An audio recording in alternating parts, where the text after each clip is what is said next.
Yo quiero invitarlos a abrir el libro de Marcos en el capítulo 10 para continuar hoy con nuestra serie y vamos a hablar un poco acerca de los impedimentos de la vida eterna a partir del texto que tenemos por delante. Y quizás si usted es creyente ya pueda pensar que un texto que va a hablar de la vida eterna no tiene nada que decirle a usted, que ya pasó a la vida eterna. Y sin embargo, Dios puede sorprendernos de más de una manera, de forma tal que es mi oración que me sorprenda a mí y que quizás lo pueda sorprender a usted también. Vamos a estar leyendo a partir del versículo 17 hasta el 31. Cuando salía para seguir su camino, dice Marcos, vino uno corriendo y arrodillándose delante de él le preguntó: Maestro bueno, ¿qué haré para heredar la vida eterna? Jesús le dijo: ¿por qué me llamas bueno? Nadie es bueno sino solo uno, Dios. Tú sabes los mandamientos: no mates, no cometas adulterio, no hurtes, no des falso testimonio, no defraudes, honra a tu padre y a tu madre. Y él le dijo: Maestro, todo esto lo he guardado desde mi juventud. Jesús mirándolo, Jesús mirándolo, lo amó. Y le dijo: una cosa te falta, ve y vende cuanto tienes y da a los pobres y tendrás tesoro en el cielo, y ven, sígueme. Pero el afligido por estas palabras se fue triste porque era dueño de muchos bienes. Jesús, mirando en derredor, dijo a sus discípulos: qué difícil será para los que tienen riquezas entrar en el reino de Dios. Y los discípulos se asombraron de sus palabras, pero Jesús respondiendo de nuevo les dijo: hijos, qué difícil es entrar en el reino de Dios. Es más fácil que un camello pase por el ojo de una aguja que un rico entra en el reino de Dios. Ellos se asombraron aún más, diciendo entre sí: ¿y quién podrá salvarse? Mirándolos, Jesús dijo: para los hombres es imposible, pero no para Dios, porque todas las cosas son posibles para Dios. Entonces Pedro comenzó a decirle: he aquí, nosotros lo hemos dejado todo y te hemos seguido. Jesús dijo: en verdad os digo, no hay nadie que haya dejado casa o hermanos o hermanas o madre o padre o hijos o tierra por causa de mí, por causa del evangelio, que no reciba 100 veces más ahora en este tiempo casas y hermanos y hermanas y madres e hijos y tierras junto con persecuciones. Y en el siglo venidero la vida eterna. Pero muchos primeros serán últimos y los últimos primeros. Palabras chocantes. 20 siglos atrás y hoy por igual. Recuerden que Jesús acababa de salir de Galilea, va camino a Jerusalén. Este es su último trayecto hacia la cruz. Pasó por Perea. En Perea, la provincia gobernada por Herodes, fue interceptado por unos fariseos.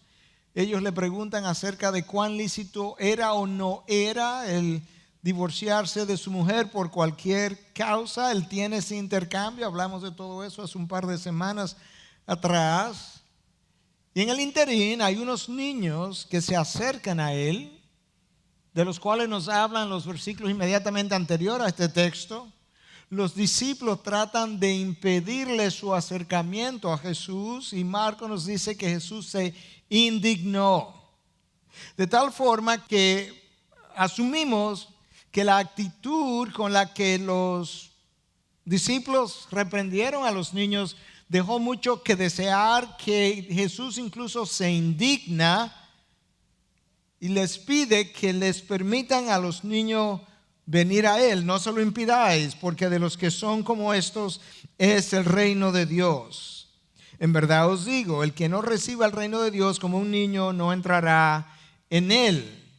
Jesús usa la inocencia, la apertura la humildad y la dependencia de los niños hacia los adultos para ilustrar de qué manera nosotros debiéramos buscar y acercarnos al reino de los cielos. Y ese incidente y este otro del cual yo acabo de leer no están ahí en conexión por accidente, porque Jesús ahora es abordado por un hombre que le está preguntando cómo yo heredo la vida eterna, e inmediatamente antes Él nos ha recordado que la vida eterna es algo que yo necesito buscar con la actitud que los niños tienen. Es una actitud de apertura, de humildad, de no autosuficiencia, y entonces Él toma a esos niños en sus brazos, los bendice, continúa su camino, y al continuar su caminar, Él se encuentra entonces con este hombre que viene y lo intercepta.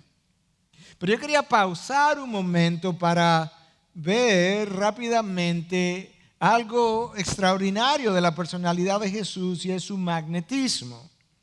Los niños se acercaron, los leprosos por igual, las prostitutas vinieron a Él, los fariseos se acercaron, los pobres siempre le buscaron, los ricos, incluso como Zaqueo y como este joven de la historia, del cual Mateo nos dice que era un hombre joven y rico, también vinieron a Jesús. Y la pregunta es, ¿qué era lo que su personalidad tenía, transmitía, irradiaba, que lo hacía tan magnético? ¿Qué es lo que Él tenía que quizás nosotros no tenemos? ¿Qué es lo que quizá Dios puede cultivar en nosotros en la medida en que nos acercamos a su imagen, para que personas de ese tipo también puedan acercarse a nosotros buscando precisamente la respuesta a la vida eterna?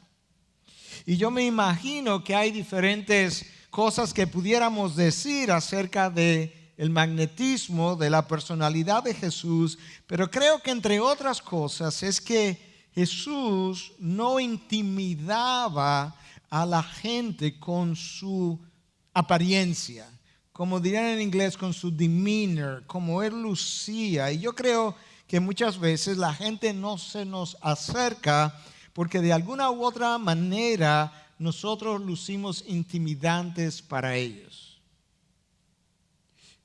Creo que esa puede ser una razón. Posiblemente otra es que como no lucía intimidante, nadie recibía la impresión de que si me acerco quizás sea rechazado, quizás no le caiga bien. Y yo creo que a veces hay esa sensación incluso lejana de que esta persona quizás, o yo estoy percibiendo un cierto sentimiento de rechazo o de temor cuando veo a esta persona o cuando trato de acercarme. O quizás me acerco, pero no encuentro como interés en él o en ella hacia mí. O me acerco, encuentro un interés, pero descubro que es un interés que se esfuma rápidamente cuando yo no lleno sus expectativas. De manera que esto es un interés efímero.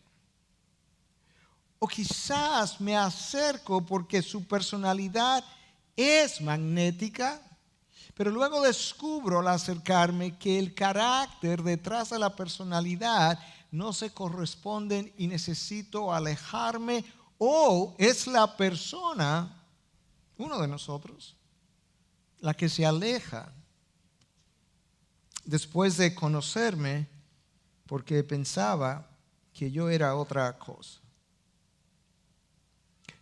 Pero Jesús recibe a la gente, las intercepta o se deja interceptar exactamente donde ellos estaban y los recibía en ese plano.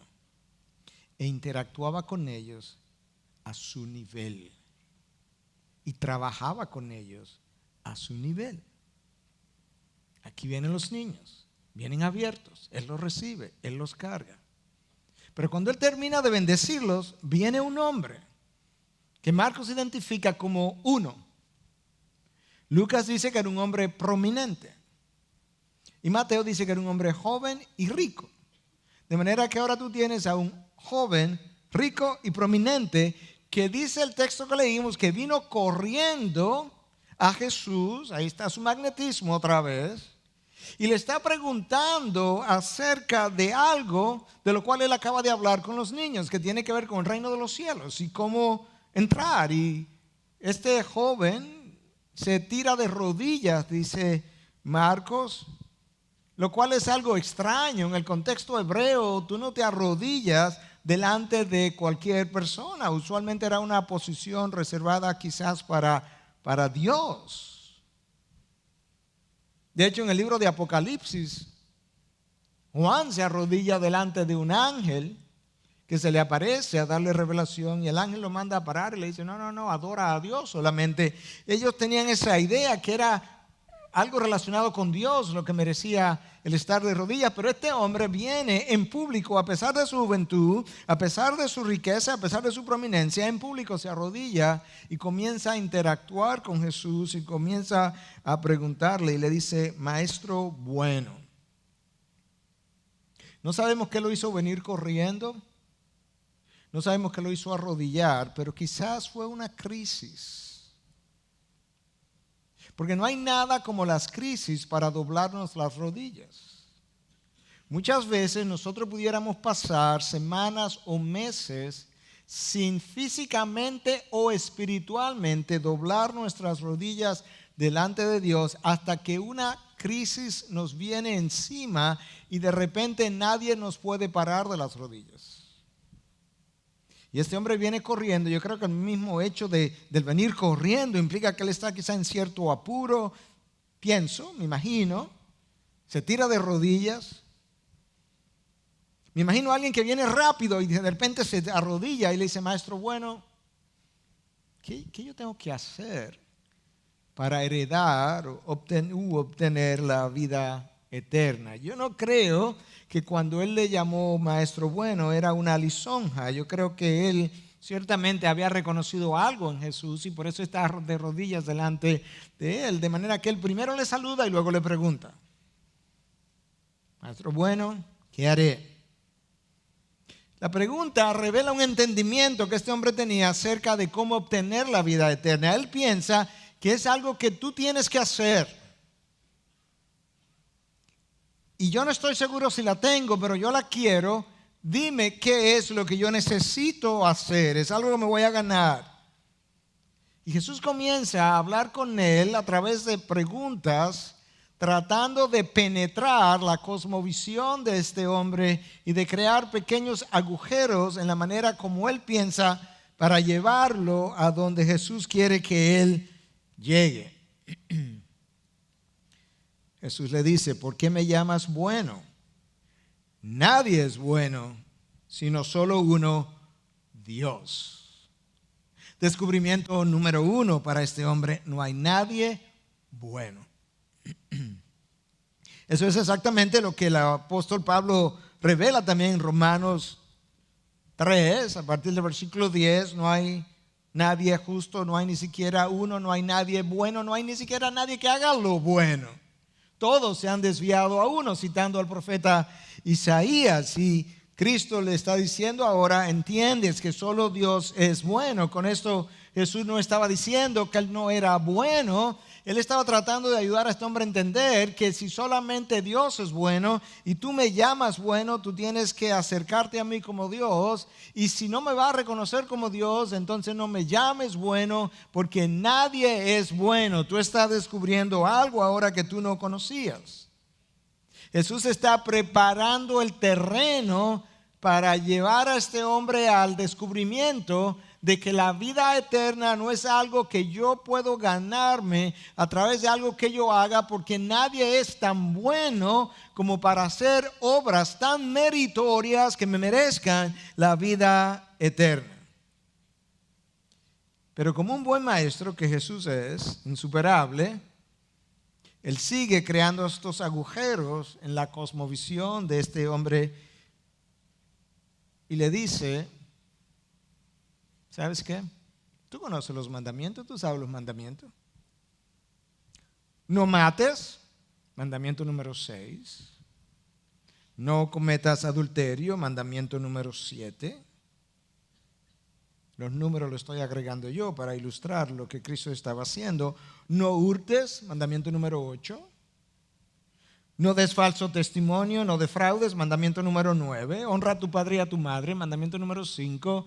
De manera que Jesús le está poniendo delante la segunda parte de la ley de Dios, diciendo, bueno, cúmplelo. Y en realidad, en cierta medida, Cristo le pone primero los mandamientos más fácil de cumplir hasta que tú descubres las implicaciones de esos mandamientos y entonces te percatas de que tampoco son tan fáciles de cumplir. Por ejemplo, Cristo dice, no mates, mandamiento 6, pero ya él había revelado en el Sermón del Monte de que si alguna vez tú habías llegado a odiar a tu hermano, ya tú eras culpable de asesinato. ¿Alguna vez te ha pasado eso? Mandamiento número 6, violado. Cristo dice, no cometas adulterio, pero luego Él nos enseña que si tú miras a una mujer lujuriosamente, ya cometiste adulterio. Si alguna vez has visto algo pornográfico, ya cometiste adulterio. Si estás casado, no hurtes. Pero si tú miras bien lo que Dios revela, tú vas a descubrir que si yo no pago al trabajador lo que él merece, yo me estoy quedando con una parte de su salario. Eso es considerado robo y violas el mandamiento número 8. De tal forma que cuando nosotros pagamos en nuestro país los salarios que son legales y no los salarios que son morales, yo me estoy quedando con parte de su salario ante los ojos de Dios. Y yo soy culpable del mandamiento número 8. Si hay algo que los reformadores entendieron a la luz del estudio de la palabra y que Cristo revela en el Sermón del Monte, es cuán amplias son las implicaciones de cada mandamiento de la ley. El espíritu de la ley es enorme comparado con la letra de la ley, y ahora Cristo está ayudándonos a entender el espíritu de la ley. No des falso testimonio, ahí se quemó la raza humana entera. Pero este hombre cree que él ha cumplido con estos mandamientos y de hecho, él cree que lo ha cumplido desde la juventud. Maestro, versículo 20, todo esto lo he guardado desde mi juventud. Nota que Jesús no le dice, mira, mentiroso. O tampoco le dice, mira, aún se lo hubiese guardado desde tu juventud, tú acabas de romperlo ahora porque tú has mentido. No, Jesús no le dice eso. Jesús continúa interactuando con él.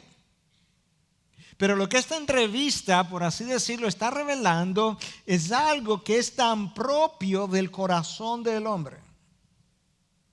Mucha gente está confiando en un moralismo para entrar al reino de los cielos. Si mueres hoy, ¿tú sabes para dónde vas? Yo he estado en esa situación múltiples veces. Estuve ahora en Estados Unidos otra vez. Y sin pestañear la gente te dice con frecuencia, no, para el reino de los cielos. ¿Ok? ¿Cómo tú piensas entrar? Bueno, yo no robo, yo no mato, no le hago mal a nadie. Tiempo. Imagínate ahora que yo soy Dios. Y yo te digo, tú estás fuera del reino de los cielos. ¿Qué tú me dices? Que estoy fuera del reino de los cielos. Está fuera del reino de los cielos.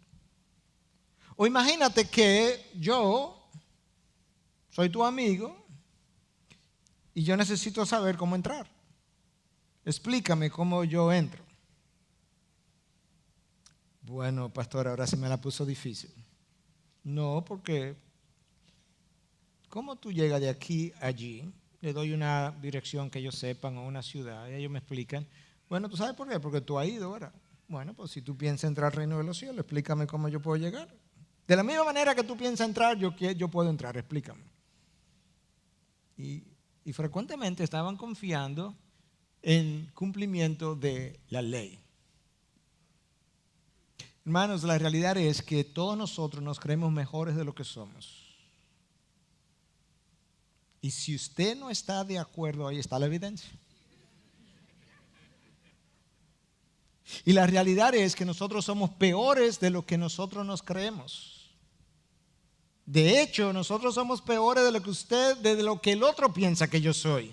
Porque nosotros solamente dejamos ver el lado bueno, lo que puede ser visible.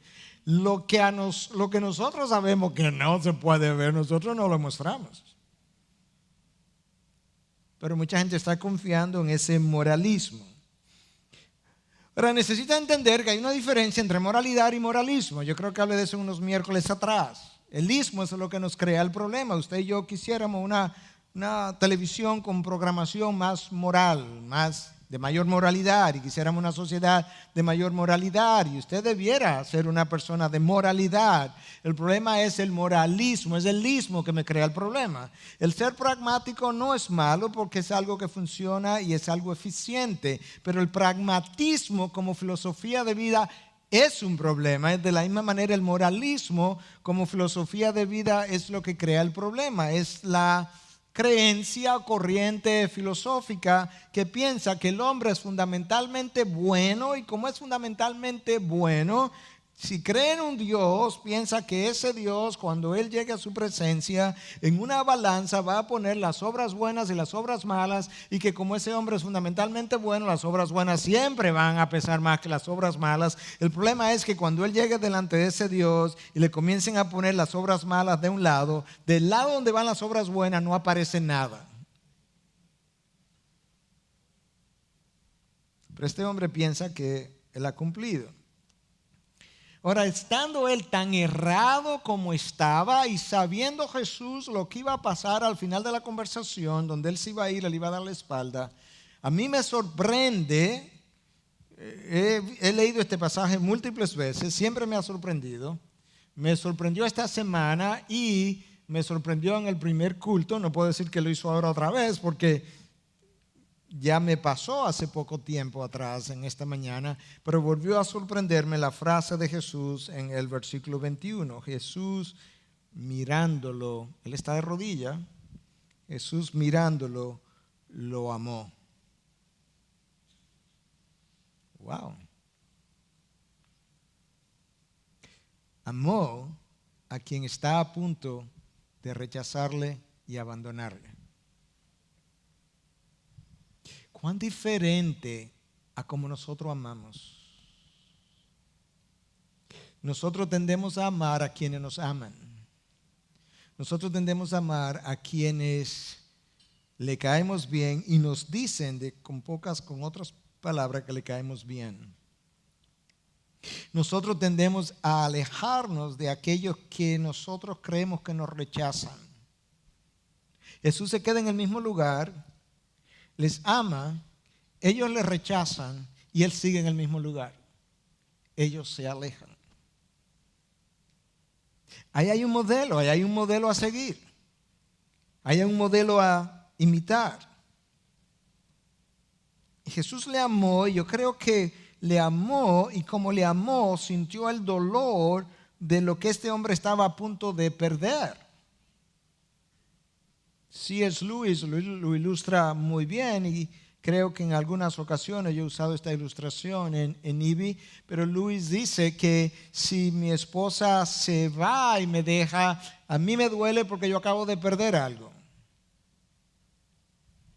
Pero si yo dejo a Dios le duele, pero no porque Él ha perdido nada, sino porque yo perdí algo.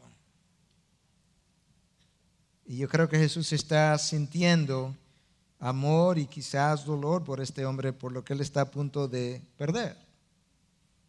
Este hombre viene pensando que él ha cumplido con la ley, y yo no creo que él está siendo hipócrita, yo creo que él está siendo sincero. Él está sinceramente equivocado, pero él no es un hipócrita, en mi opinión. Yo creo que él estaba tan convencido como lo estaba Pablo cuando pensó que en cuanto a la ley, él era irreprensible. Y ciertamente, de la manera como los hombres se miden frente a la ley, Pablo era irreprensible. Pero luego, él mismo da testimonio de que cuando él finalmente pudo verse delante de la ley como Dios nos ve delante de la ley, él se dio cuenta que él estaba muerto y que él era altamente condenable. Escucha lo que Pablo escribe en Romanos 7:1. Porque el pecado, ¿cuál pecado? El pecado en mí, aprovechándose del mandamiento, ¿cuál mandamiento? La ley de Dios. Me engañó. ¿Qué fue lo que me engañó? El pecado en mí. El pecado en mí leyó la ley y me engañó, porque me hizo interpretar la ley de una manera. Y por medio de él, por medio del mandamiento, el pecado me mató. ¿Qué es lo que Pablo está diciendo en este trabalengua? Yo creía que era irreprensible frente a la ley debido al pecado que moraba en mí. El pecado eventualmente se encontró con la ley como verdaderamente la ley es, y yo terminé muerto cuando descubrí que el pecado me había engañado, que yo no tenía vida y yo tampoco era irreprensible. El problema no estaba en la ley. Escucha lo que Pablo dice en el versículo siguiente. Así que la ley es santa y el mandamiento es santo, justo y bueno. Romanos 7:11, no 7:1 como había dicho. Y luego Romanos 7:12, que es lo que acabo de leer. La ley es santa, es justa y es buena. Es el pecado que estaba en mí que terminó matándome hasta que yo llegué a la realidad de lo que era. Pablo está dando testimonio de eso. Este hombre piensa que él ha cumplido con el mandamiento 5, 6, 7, 8, 9. Jesús no discute con él. Jesús no le gustaba discutir con pasajeros, de manera que él siguió la conversación. Y lo que hace es que él toma a este hombre y en buen dominicano lo tira para lo hondo ahora. Y le dice, ok, no voy a discutir contigo, pero te falta una cosa. Ve y vende cuanto tienes y da a los pobres y tendrás tesoro en el cielo, y ven y sígueme. Jesús se acaba de ir a la yugular. Porque lo que Jesús ha hecho es que Él se ha ido, con otras palabras, Él se ha ido al mandamiento número 1, que dice, no tendrás otros dioses delante de mí, y está haciendo que este hombre tenga que lidiar con su Dios en su violación del mandamiento número 1, para no tener que hablar de los otros. Si tú quieres la vida eterna, deshazte del Dios ajeno, falso, que tú tienes, y sígueme. En ese orden. Deshazte de él y luego sígueme. Y yo reflexionaba esta semana y realmente, no sé si lo descubrí, porque creo que en algún momento quizás lo vi, pero como que me hizo un mejor clic ahora, que hay mucha gente que realmente está dispuesta o ya lo hizo a abrazar a Jesús en una oferta de salvación, pero nunca sin desabrazar sus ídolos anteriores. Y lo que ocurre cuando eso pasa es que yo tengo una falsa salvación. Es como que este hombre le dice a Jesús, no, yo no lo voy a vender, pero te voy a seguir. Y Jesús está diciendo, no, oye el orden, ve y vende y luego sígueme. Deja de adorarlo y ven y adórame. Esa sería la evidencia. Mucha gente está dispuesta a abrazar a Jesús si no pierde nada. Y es la razón por la que muchas veces en evangelismo hoy en día oímos tantas veces a algunos decir, es que no tienes que cambiar tanto. O otros decir, yo no tengo que cambiar tanto. No, porque lo que me has presentado no es que yo pierda nada, sino que yo gane. Cantábamos anteriormente en la gloria de la cruz y dice de dejar mi vida atrás. ¿Qué significa todo eso? De dejar mi vida atrás. Hay pérdidas. Y esto es lo que este hombre está descubriendo. Pero él acaba de descubrir, su descubrimiento número 2 es que por el cumplimiento de la ley nadie es salvo. La razón es sencilla. Dios requiere santidad perfecta que nadie tiene y demanda obediencia absoluta que nadie vive. Y esa es la razón por la que tú y yo necesitamos la vida y la muerte y la resurrección de nuestro Señor Jesucristo, porque Él vino y murió sin pecado y Él vivió en obediencia y sumisión absoluta.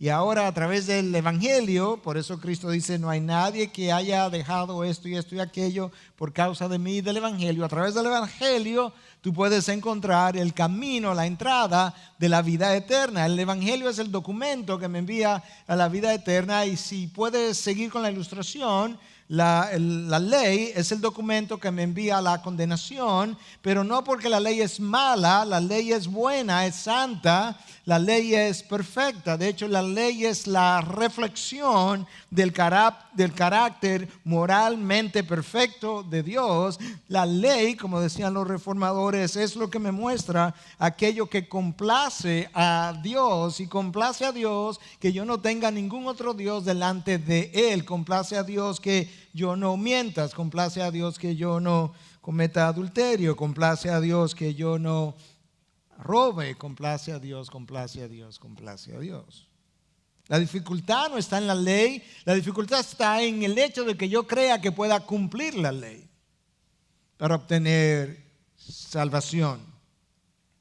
Pablo escribe a los Romanos en 3:20, le dice, porque por las obras de la ley ningún ser humano será justificado delante de Él, pues por medio de la ley viene el conocimiento del pecado. Me enseña mi pecado, me enseña la imposibilidad de cumplirlo, y al hacer eso me sirve de ayo, de nodriza, me toma de la mano y me lleva hasta Cristo y me dice, tú necesitas a quien cumplió la ley y quien es la vida eterna. Pero este hombre no quería deshacerse. Él quería agregar algo a su vida, pero no deshacerse de algo. Quizás hayan algunos así aquí. Quizás el ídolo no sean bienes materiales, pero quizás es el trabajo. Y una forma como yo descubro eso es cuando la manera como yo me relaciono a mi trabajo, como pienso de él, no es muy distinta hoy a cuando yo estaba fuera de los caminos del Señor. Yo trabajaba de una manera, pensaba de una manera, me relacionaba con mi trabajo de una manera, y ahora entré a los caminos del Señor y me sigo relacionando al mismo trabajo de la misma forma. Ups. Cristo no cambió nada de mi relación con el trabajo. O quizás para otros es un placer, como el alcohol o el sexo, o para otros quizás es una relación prohibida, o para otros es el dinero, o el poder, o la fama, o todos los anteriores. Ciertamente Jesús no le dijo a ningún otro que vendiera sus bienes, pero a veces la manera tan rápida como decimos eso, no, pero espérate, Jesús no le dijo a ningún otro que vendiera los bienes, es una evidencia de que yo también tengo un problema con lo que Jesús reveló ese día. Cuando Jesús mencionó los mandamientos, Él comenzó con aquellos que pudieran parecer más fáciles, pero luego Él le puso el dedo a la llaga. Le puso el dedo a su Dios. Y cuando le puso el dedo a su Dios, inmediatamente se reveló el corazón de este hombre. Escucha la revelación de la condición de su corazón. En la posición de rodilla no lo hizo. El saludo al maestro bueno, no lo hizo. La afirmación de que él había cumplido todos esos mandamientos no reveló la condición de su corazón, pero cuando Jesús le puso el dedo a la llaga, el corazón salió a relucir. Pero él, afligido por estas palabras, se fue triste porque era dueño de muchos bienes. El hombre se fue triste. Yo creo que es el único hombre, la única persona que vino a Jesús y se fue peor de lo que vino. Porque él vino con esperanza y se fue sin ella. Y vino con una pregunta que yo no creo, tengo que volver a revisar esto, pero no creo que nadie más en los evangelios vino con esa pregunta, Jesús, directa. ¿Qué yo tengo que hacer para heredar la vida eterna? Pero se fue no simplemente porque tenía bienes, sino porque tenía muchos bienes. Ambas cosas. Eso ilustra algo similar que le pasó a John Wesley. Alguien que tenía una finca enorme en la época de John Wesley se montó a caballo con él y comenzaron a recorrer su finca. Horas después no habían visto ni la mitad de la finca. Terminaron el día y no habían recorrido la finca. Y él se siente y le dice, bueno, Pastor Wesley, ¿qué usted piensa? Y Wesley le dice, bueno, que tú vas a tener mucho problema deshaciéndote de todo esto. Y quizás nosotros pensamos que ese no es nuestro problema. Sobre todo, si ya yo nací de nuevo, genuinamente, pues eso es para ese hombre rico que no había nacido de nuevo, pues ya yo nací de nuevo, eso no es mi problema. Y sin embargo, muchas veces se pone de manifiesto la condición de nuestro corazón cuando alguien nos pide que le dé. Lo que yo siento cuando alguien me pide que le dé. Hacia el dinero, no importa si es alguien necesitado o si es el diezmo para la iglesia, o la manera como yo quiero controlar el dinero que le di a alguien, después que lo di, yo todavía quiero controlar la manera como el dinero se va a usar, porque yo todavía quisiera tener cierta posesión sobre lo que ya no es mío, porque ya lo otorgué. Dios pone de manifiesto nuestras motivaciones materialistas. Y como ustedes han oído o leído o han pensado tantas veces, el dinero tiene problemas porque nos hace sentir seguros, y al sentirnos seguros muchas veces le estamos diciendo a Dios, bueno, yo ahora mismo no necesito tu protección, cuando la necesites yo te aviso. El dinero otras veces nos hace sentir importantes, entonces aunque a veces yo no quisiera públicamente que alguien me identificara como cristiano, no tuviera ningún problema si alguien dice, no, él es un hombre pudiente. Entonces nosotros, tratando de cubrir lo de pudiente, bajamos la cabeza. Pero quizás me siento más cómodo con el título de pudiente que con el título de cristiano. El dinero nos hace sentir en control. Nos hace sentir como que somos autosuficientes, y eso es otro de los impedimentos de la vida eterna. El moralismo es uno, los bienes materiales es otro, la autosuficiencia es otro. Y esas son algunas de las cosas que mantienen al hombre alejado de Dios y al cristiano entretenido. Descubrimiento número 3 que este hombre ha hecho: la salvación implica no solamente abrazar a Jesús, implica desabrazar muchas cosas. No porque es algo que yo me voy a ganar, sino que yo no puedo abrazar a Jesús genuinamente si yo no he desabrazado primero muchas otras cosas que en realidad representan ídolos en mi vida. Abraham tuvo que desabrazar su tierra y su parentela. Los discípulos desabrazaron sus barcas y sus redes. Mateo desabrazó la mesa en la que cobraba impuestos. Eso no es nuevo.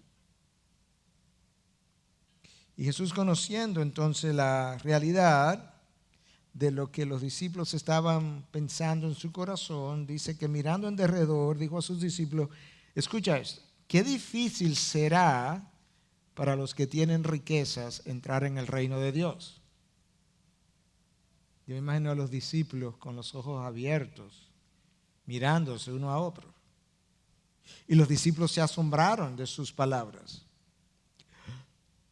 Escucha la respuesta de Jesús. Pero Jesús, respondiendo de nuevo, les dijo, hijos, qué difícil es entrar en el reino de Dios. Esa no es la manera como hacemos evangelismo hoy.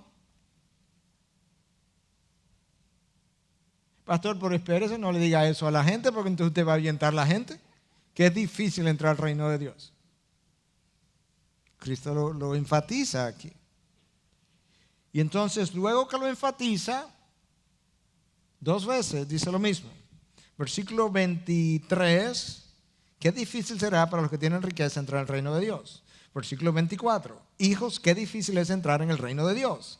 Versículo 25. Es más fácil que un camello pase por el ojo de una aguja a que, ¿qué cosa? A que un rico entre en el reino de Dios. ¡Wow! Pedro, ¿tú oíste eso? Entonces algunos han dicho que la palabra camello ahí debió haberse traducido como soga, porque podría significar eso también. Bueno, pero no puedo poner una soga a través del ojo de una aguja, como quiera.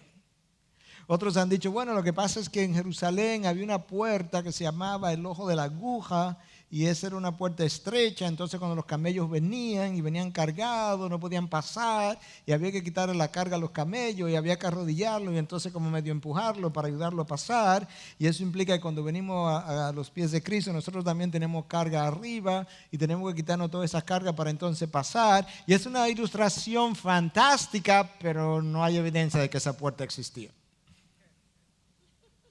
Por tanto, lo más probable es que es simplemente una hipérbole para enfatizar algo que él está tratando de comunicar. Él está tratando de ayudarle a ver que entrar al reino de los cielos no es simplemente una confesión, hay una renuncia y hay una aceptación. J.C. Riley decía que muchos están dispuestos a abandonarlo todo para seguir a Jesús, excepto ese pecado querido con el cual ellos estarían dispuestos a entrar a la condenación eterna antes que renunciar a él. Es una frase que nunca lo había oído, un pecado querido. Yo había oído de queridas, pero no de un pecado querido.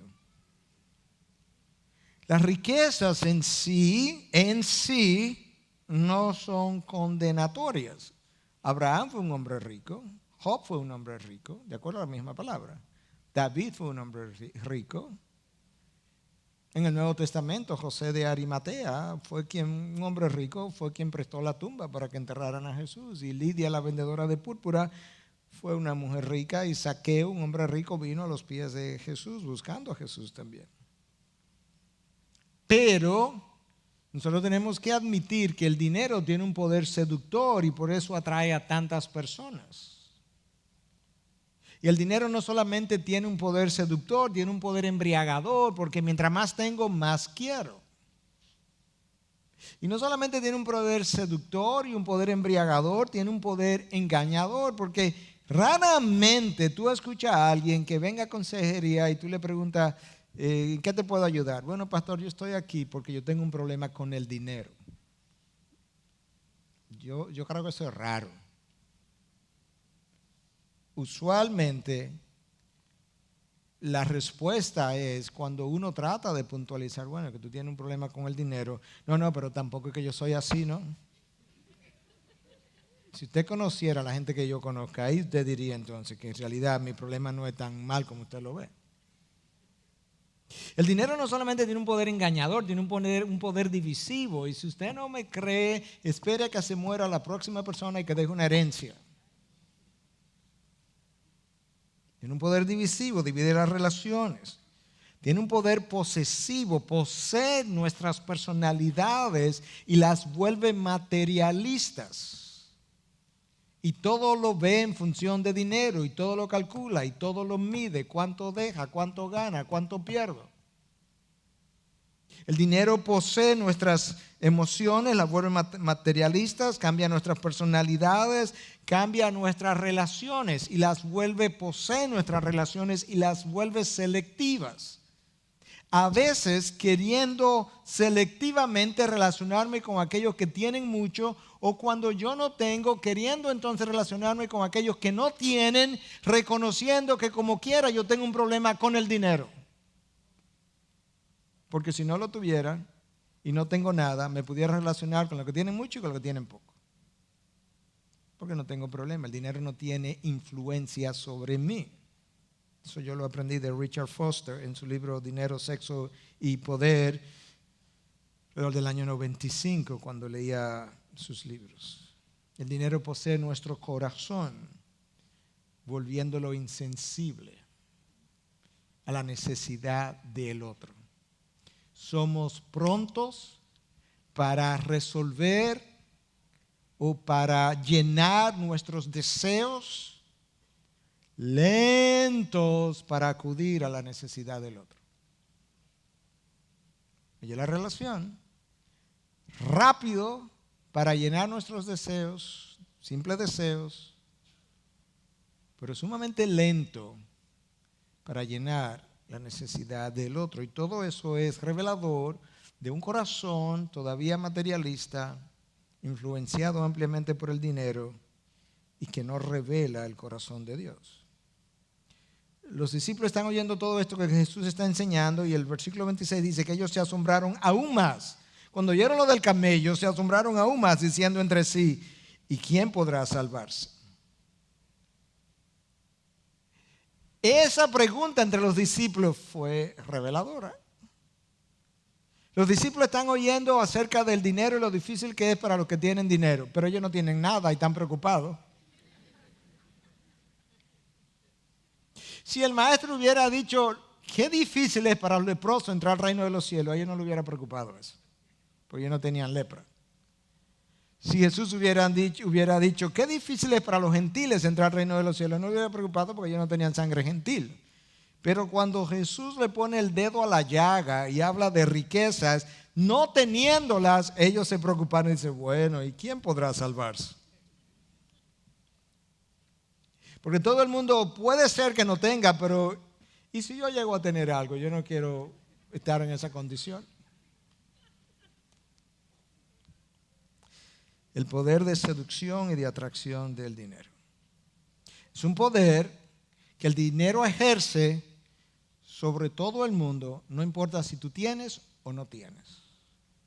Escucha como Pablo lo dice. 1 Timoteo 6, 9 al 11.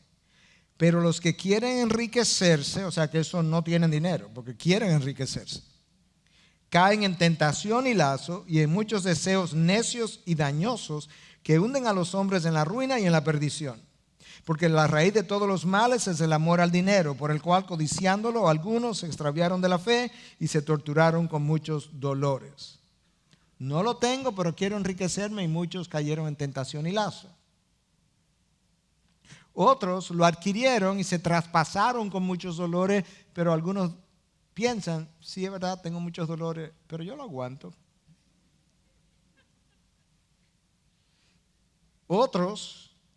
Algunos se vieron impedidos de llegar al reino de los cielos por el factor dinero, pero otros, dice Pablo, llegaron a estar en el camino en la fe y después de adquirir dinero, el dinero los desvió. Escucha, por lo cual, codiciándolo, algunos se extraviaron de la fe. Ya estaban en la fe, como Demas, que se fue al mundo. Bueno, pastor, por eso nunca tuvieron salvación. Puede ser, pero quizás sí tenían y tienen salvación, pero se extraviaron, se fueron al mundo hasta que Dios los ayuda a comer algarroba para regresar al Padre como el hijo pródigo. Pastor, ¿y cómo te me está preocupando? ¿Y cómo yo sé si tengo esa enfermedad? Bueno, te voy a dar algunas preguntas diagnósticas. La frecuencia con la que yo pienso acerca del dinero. No pasa un día en el que yo no piense acerca del dinero y mi persona de alguna manera. Incluyendo el que todo cuesta mucho, el que siempre hay una preocupación. La forma como me preocupa el gastar. Hermano, yo no tengo la intención de apuntar el dedo a nadie porque son cosas que Dios tiene que revelar y lidiar con eso. Pero frecuentemente yo oigo más quejas acerca del costo de la vida y los precios subiendo de aquellos que tenemos que de aquellos que no tienen. Hay una mayor preocupación. Si te preocupas mucho o la manera como te satisface hacer dinero, es revelatorio del mismo problema. La facilidad con la que está dispuesto a dañar relaciones, hijos, esposa, por hacer dinero es otro síntoma.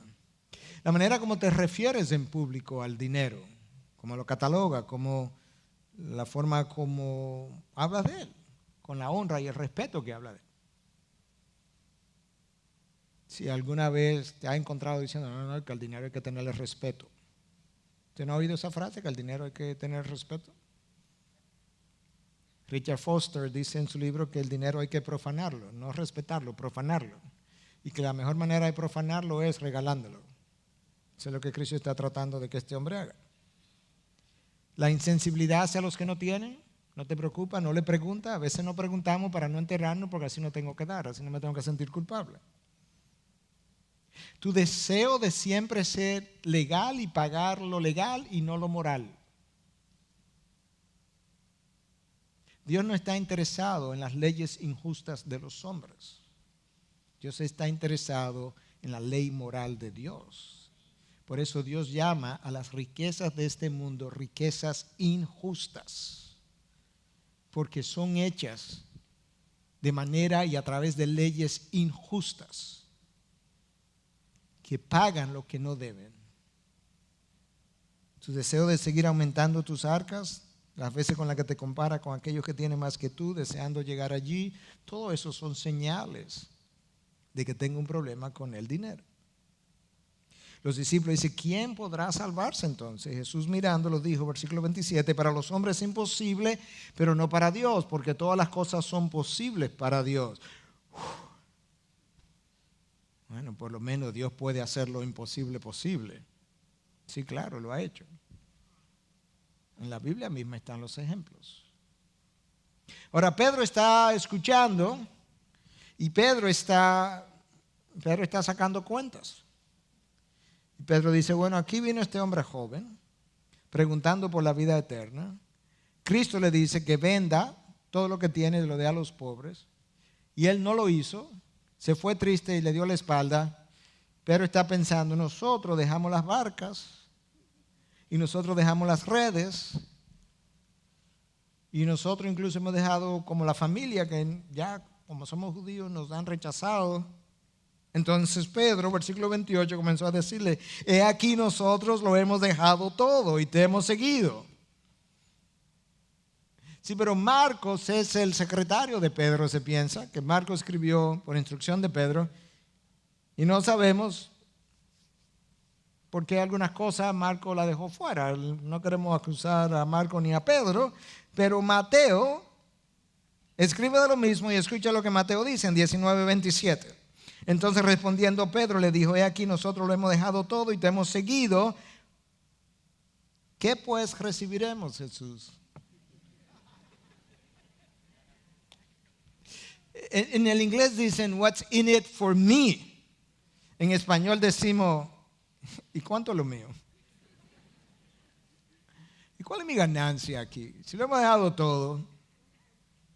Con lo cual Pedro ponía de manifiesto no solamente el corazón materialista de Pedro, la verdad es que cada vez que Pedro hablaba ponía de manifiesto el corazón del grupo. Pedro decía lo que otros no se atrevían. Como el problema de Pedro, como decía un predicador de nombre Steve Brown, es que Pedro hablaba hasta que tuviera algo que decir. Pero los otros se quedaban callados y su pecado no pasaba a ser conocido. Ahora escucha, Cristo pudo haberlo reprendido. Le hubiera dicho, Pedro, ¿qué clase de pregunta es esa para discípulos míos? Pedro tiene 3 años conmigo y todavía tiene tal corazón. Jesús no hace eso.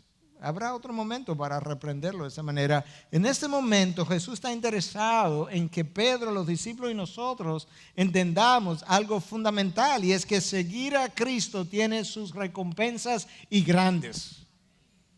Y en el versículo 29 en adelante Jesús dijo, en verdad os digo, no hay nadie que haya dejado casa o hermanos o hermanas o madre o padre o hijos o tierra por causa de mí y por causa del evangelio, que no reciba 100 veces más ahora en este tiempo, 2 puntos, casas y hermanos y hermanas y madres e hijos y tierras junto con persecuciones. Ya lo dañaste, Jesús. Y en el siglo venidero la vida eterna. Pero muchos primeros serán últimos y los últimos primero. Con estas palabras Jesús promete cosas para la vida eterna y para esta vida. Nadie que haya dejado padre, madre, hijos, hijas, por causa de mí y del Evangelio, no vayamos muy rápido, pero Cristo acaba de establecer con el hombre rico que él no acepta rivalidad con las posesiones. Ahora con estas palabras, él también menciona que él no acepta rivalidad con padre, madre, hijo, hijas. No hay rivalidad con él. Cualquiera que haya dejado todas esas relaciones por causa de mí y del Evangelio, es un llamado radical. Yo le prometo 100 veces más de esas mismas cosas en esta vida y en la venidera. Eso es bueno que lo veamos, porque en ocasiones yo he oído a padres decir, bueno, yo no quiero abrazar ese llamado porque eso implicaría un sacrificio para mis hijos, y como yo fui el que recibí el llamado, o los padres son los que reciben el llamado, yo no quiero imponer mi llamado sobre mis hijos y sacrificarlo porque ellos no tienen ese llamado. Y Jesús dice, un momento, yo no acepto rivalidad. Ninguna persona, ninguna familia misionera, preguntémoslo a los Jambés, si ellos han impuesto, la familia que acabamos de despedir que se fue a México, sacrificios sobre sus hijos. Cuando vinieron aquí hace 10 años, cuando después de 10 años aquí se fueron a México, es un todo incluido. Ahora Jesús dice que Él promete 100 veces más de esas mismas cosas. En este tiempo, casas, hermanos y hermanas, y madres e hijos y tierras. Sonaría en la superficie como que Jesús está prometiendo abundancia económica, prosperidad. Sonaría como el evangelio de la prosperidad, cuando en otras ocasiones Jesús ha dicho y enseñado todo lo contrario. Pero reflexionando sobre estas palabras y reflexionando sobre mi vida, yo comencé a percatarme de que muchas veces yo he podido quedarme por días en lugares, en casas que no eran mías, pero me la han dejado usar como si fueran mías, y en más de una nación. De manera que en cierta medida yo he podido disfrutar de bendiciones de 100 veces más, de casas donde me han recibido, me han entregado a veces la casa, por así decirlo, por un día o por un tiempo mucho más largo, y ha sido usada como si fuera mi casa, y eso es fruto de haber seguido a Cristo. O me han prestado carros como si fueran míos por días. O me ayudaron económicamente en el pasado, cuando yo estaba estudiando medicina, y en otras ocasiones como si fueran mis hermanos o mis hermanas. Y tengo gente que me ha amado como una madre, y gente que me ha amado como un padre, y gente que me ha amado como hermanos y hermanas. De manera que yo me siento que he recibido 100 veces más en esta vida, casas y hermanos y hermanas y padres y madres y todo lo demás.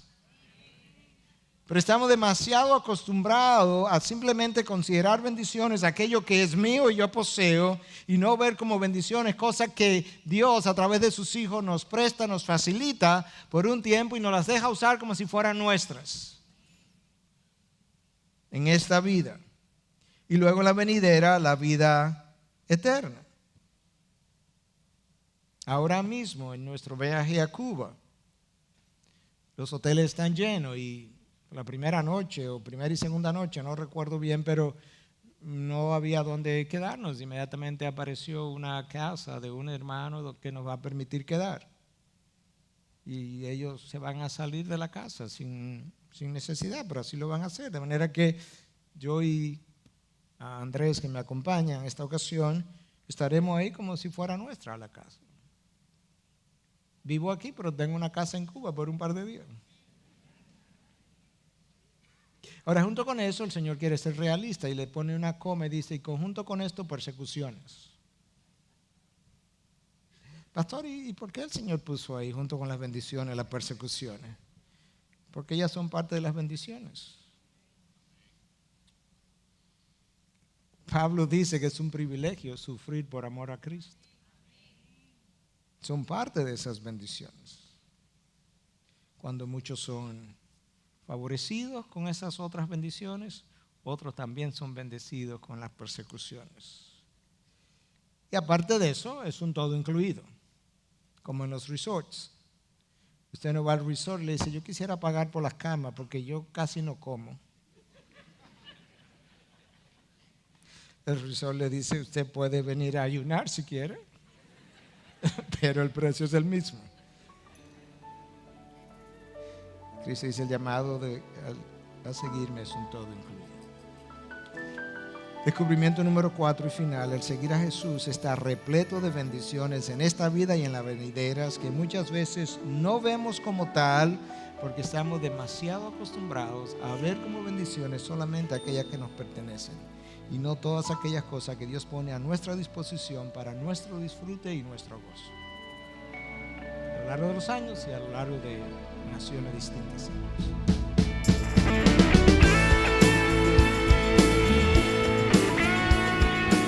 Esta es una producción que llega hasta ustedes gracias a los aportes de individuos y empresas comprometidos con la defensa de la fe. Para más información, preguntas y comentarios, visite nuestra página de internet www.integridadisabiduría.org. En esta página encontrará información sobre la producción de este y otros recursos que ponemos a su disposición, como también las formas en las que usted puede contribuir con la producción de programas como estos.